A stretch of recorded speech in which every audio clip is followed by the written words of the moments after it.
Check. People, you don't know us all about the Millennial View. I am your host, Sprint Ravers. This is season 3 of the podcast. New subscribers, welcome. Be sure to like, share, subscribe, drop a comment below because it's important to have that discussion with your friends. Yes, people. Big guest on the Millennial View today. Ladies and gentlemen, this is an old teammate of mine. We didn't go to the same high school, but we ran for the same club. But still, we'll have to represent seeing with people. Please welcome Mr. Fresh. Good evening, good morning, good afternoon, whatever time it is. Yeah, this is Rashawn Simpson, a.k.a. Fresh, Coach Fresh, whatever you want to call me. Yeah, me and Brandon go way back to about 2007. Yeah. 2007, man. And we started training together at Springfield. That's crazy, right? Yo. It's crazy. It's ridiculous, bro. And it was nearby to me. My mom was the one that told me about the club. And then I was like, yeah, that made me need for joining, you know? Yeah, it was a beautiful thing. It was a beautiful thing, man. So nowadays you're coaching Springfield High School. Yeah, right now I'm coaching at Springfield High School. You know, with the whole COVID situation, I ended up actually starting my own club track team, Golden Eagle Elite. Oh, okay. So there's page that followed me. Yeah, definitely. So we're still around Coach Charles, you know, the big Don himself. Big up Coach Charles. Yeah, so he helps out a lot. So I'm just getting my foot off the ground with Coach Damian Walker, which is my assistant coach right now. So big up Damian. Yeah, we're doing big things, man. We're trying to get these kids into school first and foremost. That's my goal, to get them into school, get them a free education. And then whatever happens after that, it's on them. But I know I did my part. You know what I'm saying? Absolutely. So did you always see yourself coaching a team and starting your own club? I was always pushed to start my own club from my high school coach, Coach Yarborough. But I just kept going back to Springfield, and we just kept having more and more success. And it was just like I just kept putting on the back burners. But COVID gave me that extra push to actually start it. So this year we actually started. We started traveling. We actually was at a big meet at Virginia, East Coast Invitational. Beautiful facility. First year actually open, and we produced some good times. And now we're transitioning into outdoor, which is beautiful. You know, outdoor is my type of forte. Right now we have like one of the top hurdlers in the city, Devoy Pinnock. He's opening up this weekend, and we have some kids that's really ready to do some big things. You know, not only from Springfield. We have kids at Campus Magnet. We have a female right now at Cardozo. We also have another girl from Campus Magnet that's actually graduating this year, and she got into a couple colleges, and now we're just trying to get her some athletic money. So, you know, just doing all the back burner stuff. So when you first heard about COVID, were you like concerned that your training program was gonna like be different? I was nervous, you know. I didn't know what was going on. I was nervous for the kids first and foremost because it happened at a crazy time. So it happened right in between states. They let states go on. And then the next week was nationals, and then they just cut off nationals. So I was like, damn.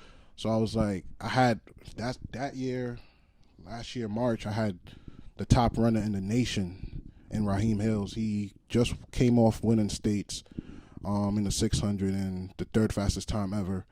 And then he was coming to compete in the 400, which he was ranked number 3 in the nation. And then that tore up everything. It was like he didn't even want to run again. So I had to motivate him to start training again, even though he already signed in North Carolina A&T. It was just him finishing out the school year. That was the hard part. Right. Because even like when I'm watching these meets now, it looks just completely different with everybody separated in every other lane. The other day I was watching JAA qualifying trials, and I was like, yo, like this is really like what's going on now. Like, wow, are we ever gonna get back to, you know, like the crowd coming and everybody hype? Like, I don't think Jamaica track and field will always be the same. Champs will not be the same. You know, the horns are not there. Yo, it's C-Bar versus Fortis and all that. It's gonna be tough. You know, especially for the sport for track and field in Jamaica. You know what I'm saying? Everybody, no pen relays, it's going to be hard, you know what I'm saying? Yeah. So we just got to take it day by day and see how we could compete in a safe manner nowadays. You know? Right. Yeah, it's annoying for real. And I don't know. Maybe there'll be some type of miracle down the line. Maybe we'll see it again. Who knows, when you have future athletes and then they get to, experience post-COVID events. But let me ask you this. What is the most challenging part about being a coach? The most challenging part is trying to keep these athletes level-headed, you know? Cuz they want to see this time here. They want to see this time then, you know what I'm saying? But it's like if they don't hit the time, they're like, They just want to go back to square one. You know, you just got to keep them on the right pace. You know, every meet, you're not going to run a fast time. Every meet, you're not going to run a race that you want to race. You just got to make sure that you're prepping them to peak at the right time, being that, June, July, that's when championship seasons begin and everything. And you want them to, because now that we're in the club season, the season goes down to August. To like the beginning of August, being that USATF Junior Olympics or AAU Junior Olympics is further down the line. So we didn't start our season until this weekend. So outdoor basically started about 3 weeks ago. So now that we're opening our season, it's to help them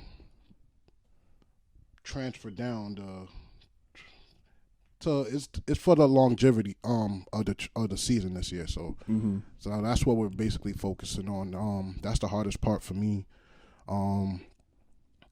Being able to not burn them to the ground, Got you. Yeah. What you call it? What I want to say is, I could kind of relate, like 2013 me getting upset with not running the time that I wanted to run, because I remember post high school season when club season had started and we had went to what was it? What's the name of the league again? I can't remember. AAU, right? Yeah, so the AAU meet in Florida, and then I just ran some trash times, bro. I remember those days. And I was like, I definitely remember those days. What the hell is going on? Because, in my mind, I'm like, as every meet goes on, I'm supposed to progress and my time's supposed to drop. Right. You know what I'm saying? Like, I want to run 10.6 and then next week I want to run 10.4. Exactly. You get me? So I can relate to that, but I'm going to let you guys know this. It's patience. It has to be. It's definitely patience. Yeah. Because you just can't come out and think that, okay, I ran 10.6 this week, I'm going to run 10.4 this week. The 100 is like the hardest thing to compete in every week.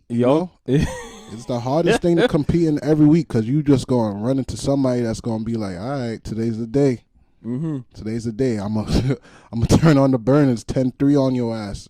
I'm like, because even when I was in high school, I had a few rivals that I had to, yeah, I remember those days. Yeah, and we had those rivals, and then it's like, is this the day that I'm gonna beat him? Right. You know what I'm saying? So yeah, guys. I remember I was there for your city champs when you won the 100 at Icon. I was there. Me and Coach Charles were sitting next to each other. I was like, he got it today. He was like, Coach Charles was like, he's gonna bring it. He's gonna bring it. Then all of a sudden I saw you cross that line. I was like, damn, he's up there with my times. I was like, sheesh. Sheesh. And that's 4 years of high school getting to run 10.6.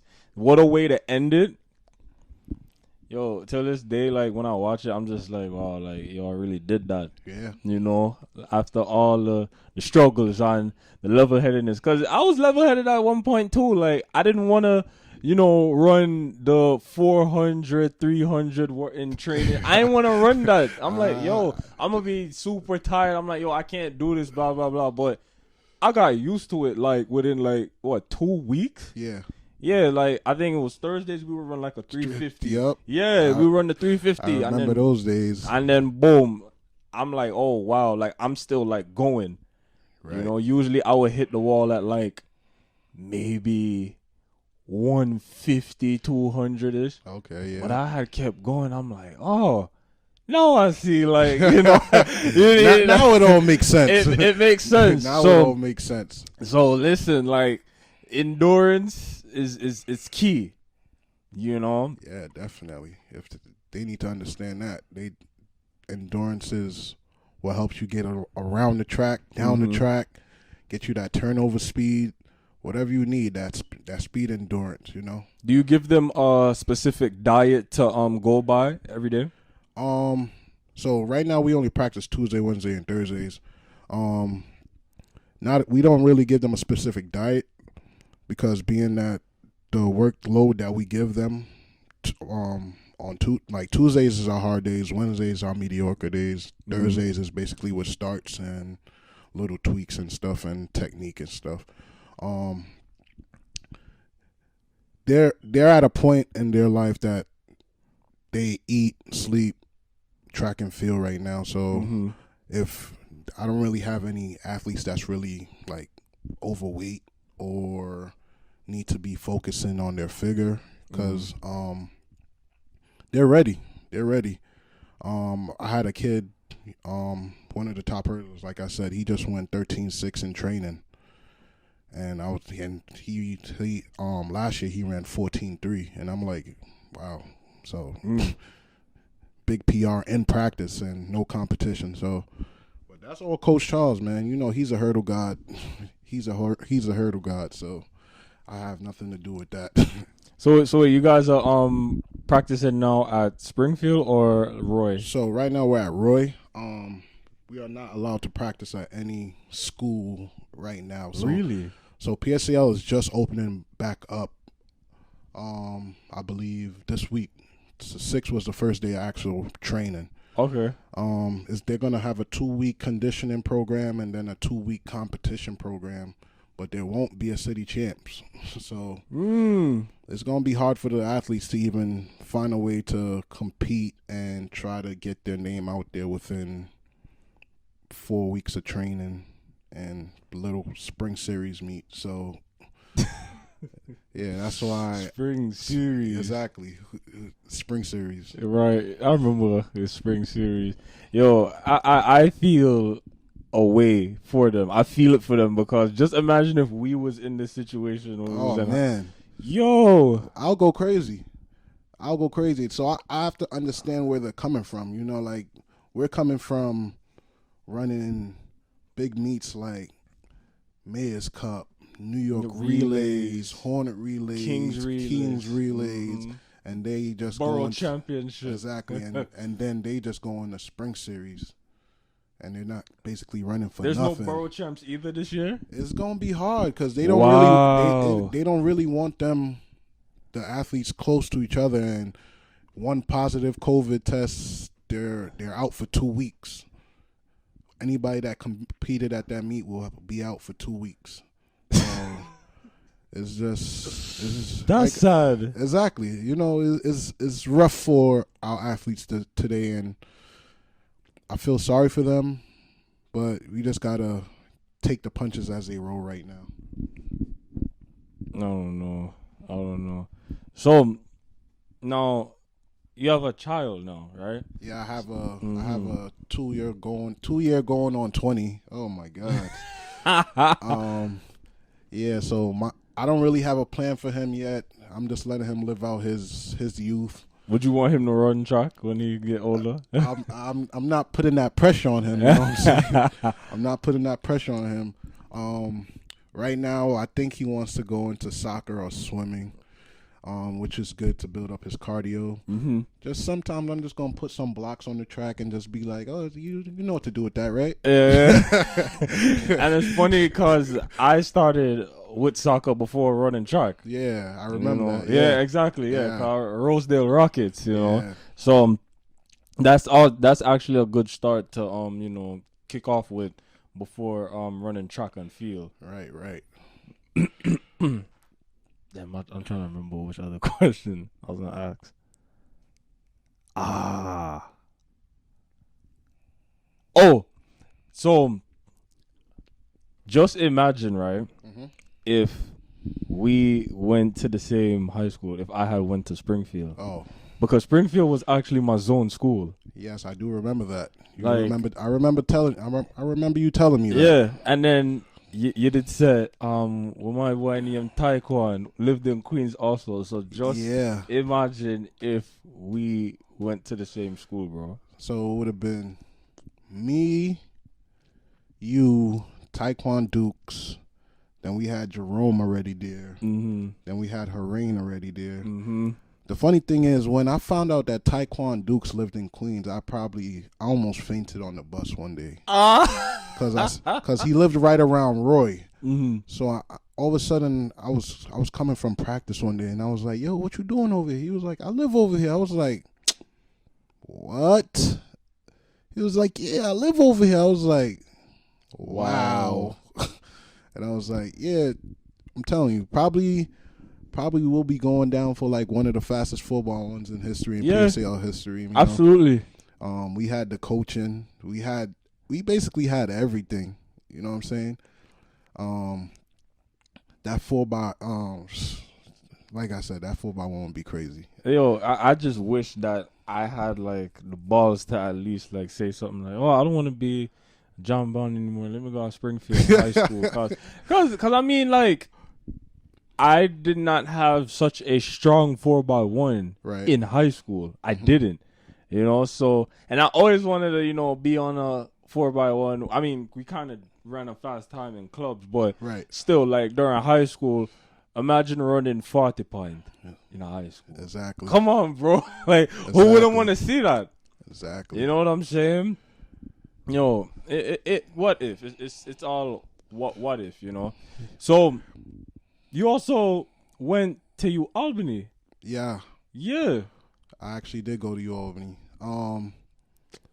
Way before me, by the way. Yeah, so I went to Buff State 1 year. Okay. And I competed there. I actually was getting recruited by UAlbany coming out of high school. But something happened with my admissions paper, and then I ended up going to Buff State. But I only competed at Buff State for 1 year. Then ended up sitting out to transfer because I knew I was going to transfer.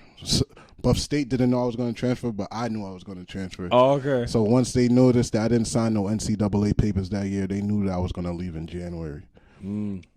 So I was just training on my own and everything. Once I got my admissions paper, I ended up transferring into UAlbany my spring of 2011. It was a rough transfer, because I was training on my own. Yeah. I didn't really get going until about outdoor.